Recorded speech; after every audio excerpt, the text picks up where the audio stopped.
Hey guys, today we're going to talk about motion maps and position time graphs. A motion map is a series of images or dots that are used to represent the changing position of a moving object. We're going to use the example of a track runner. I'm going to use dots because I can't draw.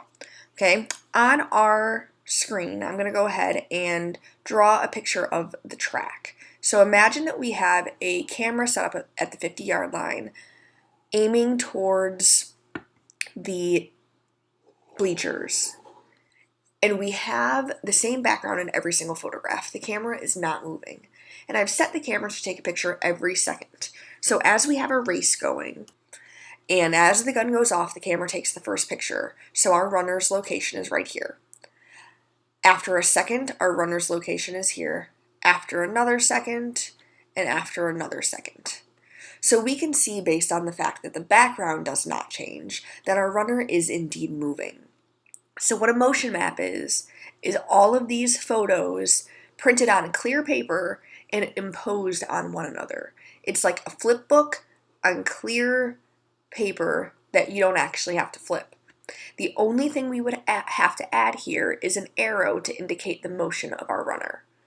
So this motion map tells us that our runner started here and traveled to the right at a constant speed because they are equal distances apart, because his position changes relative to the background. So our goal is that you'll be able to create motion maps after being given a description, or create a description after being given a motion map. Overall, that's what I want you to be able to do. So if we have a bike rider riding at a comfortable, constant pace, we may have our beginning dot here. If it is a constant pace, I want all of these dots to be pretty much the same distance apart. This first one's a little bit longer, but we're just going to pretend. And then we're going to add our arrows to show the motion that our bike rider is moving. Okay? Now we're going to have at a racing constant pace. That means he's going to be traveling even faster because he's currently racing, but still traveling constant. So on the last slide, I drew my first dot about here. So maybe I'm going to skip a section and draw it even further apart.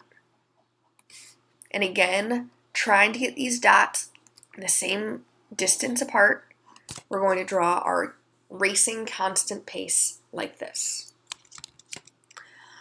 A bike rider on a stationary bike. So this one's kind of tricky. A lot of kids want to draw a single dot and just be done with it. So if they were to draw this, but the issue is that does not show time progressing. It only shows one location at 1 second.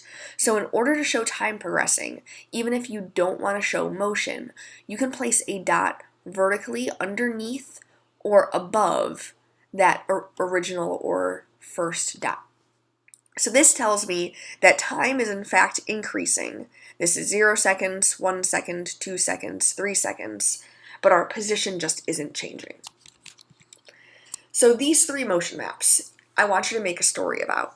Notice how far apart are the dots. Notice, are they getting farther apart? Are they getting closer together? If the time is still 1 second, what does that mean about the bike rider? Okay, so what I'm going to tell you to do is write a description of these three motion maps after you pause the video. Okay? Pause it. No, I really want you to do this.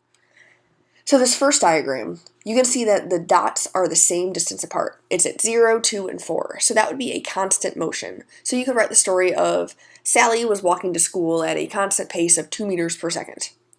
The second motion map, they get slightly farther apart. So this section is 1 second. In 1 second, you traveled 1 meter. In the next second, you traveled 2 meters. In the next second, you traveled 3 meters. This means you're actually speeding up. So this could be you're at a red light and you hit the gas to accelerate to cruising speed.